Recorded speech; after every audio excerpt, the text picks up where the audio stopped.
दशहरा विजयदशमी। बहुत समय पहले त्रेतायुग में राक्षस राज रावण का आतंक पूरी धरती पर फैल चुका था। रावण कोई साधारण राक्षस नहीं था, बल्कि अत्यंत विद्वान, शिव भक्त और बलशाली था। उसके पास इतना ज्ञान था कि देवता भी उससे भयभीत रहते थे, परंतु उसके भीतर अहंकार और शक्ति का दुरुपयोग घर कर गया था। सीता हरण और राम का वनवास। अयोध्या के राजा दशरथ के पुत्र राम ने पिता की आज्ञा का पालन करते हुए 14 वर्ष का वनवास स्वीकार किया। उनके साथ पत्नी सीता और छोटे भाई लक्ष्मण भी वन गए। वन में रहते हुए सीता माता का रावण ने छलपूर्वक हरण कर लिया और उन्हें लंका ले गया। यही वह घटना थी जिसने अच्छाई और बुराई के बीच एक विशाल युद्ध की भूमिका बनाई। हनुमान और राम की सेना। राम ने वानरराज सुग्रीव और उनके मित्र हनुमान से मित्रता की। हनुमान ने समुद्र पार करके माता सीता का संदेश खोजा और फिर राम के लिए वानरों और भालुओं की एक विशाल सेना तैयार हुई।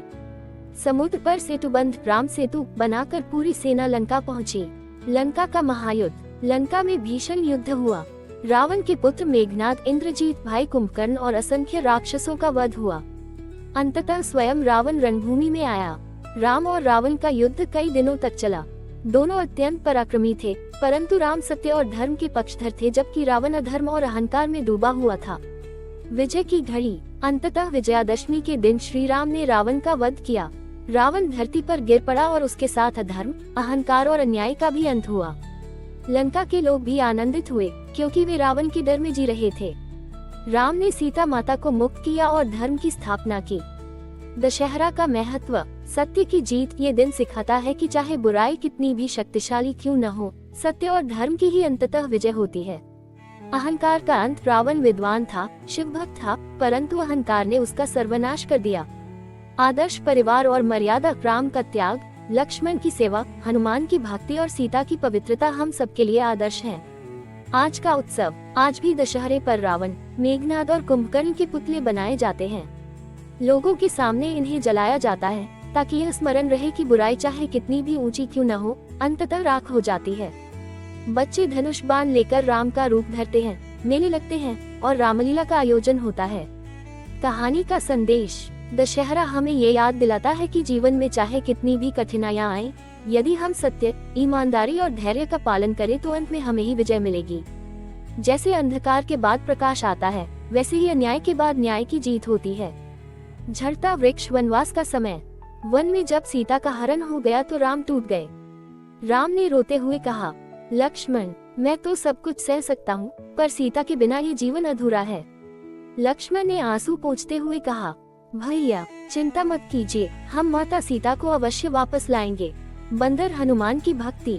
हनुमान ने राम के चरण पकड़ लिए। प्रभु, मुझे आज्ञा दीजिए, मैं समुद्र लांघकर माता का पता लगाऊंगा। राम ने हनुमान के सिर पर हाथ रखते हुए कहा, पवन पुत्र, तुम्हारी भक्ति ही मेरी शक्ति है। जाओ, तुमसे बढ़कर कोई नहीं। हनुमान ने छलांग लगाए और समुद्र पार करते हुए लंका पहुंच गए। जब सीता को अशोक वाटिका में देखा तो सीता ने आंसू बहाते हुए कहा, राम मेरे लिए आएंगे न? हनुमान बोले, माता, प्रभु राम आपके बिना एक क्षण भी नहीं रह सकते। विजय अवश्य हमारी होगी। लंका का महायुद्ध। युद्ध भूमि में रावण अपने रथ पर चढ़कर आया। उसकी आंखों में गर्व और अहंकार जल रहा था।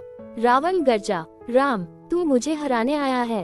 मैं लंका का सम्राट हूँ, देवता भी मुझसे कांपते हैं। राम शांत स्वर में बोले, रावण, तेरा ज्ञान महान है, पर तेरा अहंकार तुझसे भी बड़ा है। आज तेरा अंत निश्चित है। युद्ध कई दिनों तक चला। मेघनाद और कुंभकर्ण वीरता से लड़े, पर अंततः वीरगति को प्राप्त हुए। रावण ने जब देखा कि उसकी सेना नष्ट हो रही है तो वह क्रोधित होकर स्वयं रणभूमि में आया। फायर राम रावण का अंतिम युद्ध। आकाश में दोनों के बाण टकरा रहे थे। पृथ्वी कांप रही थी। रावण ने हंसते हुए कहा, राम, तुझे मेरी शक्ति का अंदाजा भी नहीं है। राम ने शांत भाव से उत्तर दिया, रावण, तेरी शक्ति तेरा अभिमान है और मेरी शक्ति मेरा धर्म। देखना कौन जीतता है। फिर राम ने अपने धनुष पर ब्रह्मास्त्र लगाया और प्रभु शंकर को स्मरण कर बाण छोड़ा। वह बाण सीधा रावण के हृदय में जा धंसा। रावण की आंखें फैल गईं, उसके होंठ कांपे। राम, तू ही सत्य है, तू ही धर्म है। और रावण भूमि पर गिर पड़ा। महिला दिल आदमी। राम और सीता का पुनर्मिलन। युद्ध समाप्त होने पर राम अशोक वाटिका पहुँचे। सीता ने अश्रुपूरित आंखों से राम को देखा और दौड़कर उनके चरणों में गिर पड़ी। राम ने सीता को उठाया और कहा, सीते, आज न केवल मैंने रावण को हराया है, बल्कि अधर्म पर धर्म की विजय हुई है। सीता रोते हुए बोली, प्रभु, आपके बिना ये जीवन एक पल भी कठिन था। राम ने धीरे से कहा, अब हर विजय तुम्हारे साथ ही पूर्ण होगी। विजयदशमी का संदेश। उस दिन से हर वर्ष विजयादशमी मनाई जाने लगी। रावण के पुतले जलाए जाते हैं ताकि लोग याद रखें। उंगली से दाहिनी ओर इशारा, अहंकार चाहे कितना भी बड़ा हो, सत्य और धर्म की विजय निश्चित है। कहानी पसंद आए तो लाइक, शेयर और सब्सक्राइब करना न भूलें।